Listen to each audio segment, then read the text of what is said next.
Welcome everybody to the Columbia VA cooking class. My name is Lindsay Kelling, and today we're going to be making a homemade hamburger helper. So again, all the recipes that you might already have in your pantry or would be able to substitute with things you commonly have. So we're starting out with 1 pound of a 93.7 ground beef, and I've went ahead and browned it. And when you brown your hamburger, add a little bit of water to the pan. That way when you drain it and rinse it, you'll pull a little bit more of that extra fat that's still on there. This can also be substituted with turkey as well, and 99% fat-free turkey.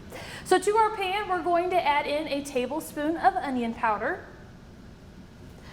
We're going to add 1 tablespoon of an Italian seasoning. An Italian seasoning is just a mix of basil, oregano, thyme, rosemary. So if you have those on hand, that could substitute it.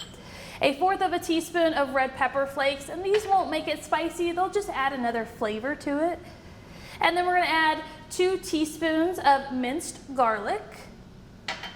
We're going to add 1 14-ounce can of diced tomatoes. If you don't have diced tomatoes on hand, you could use tomato sauce, you could use tomato soup, you could even use some leftover pasta sauce that you have as all replacements for this. We're also going to include 1.5 cups of beef broth. Now, if you have a reduced sodium option, that's going to be the best. If you only have bouillon on hand, you can find some sodium-free bouillon, or just mix up 2 bouillon cubes or packets with 2 cups of water.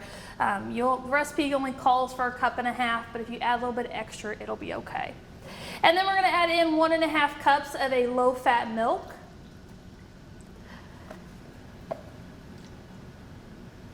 And then we're going to add a little bit of frozen spinach.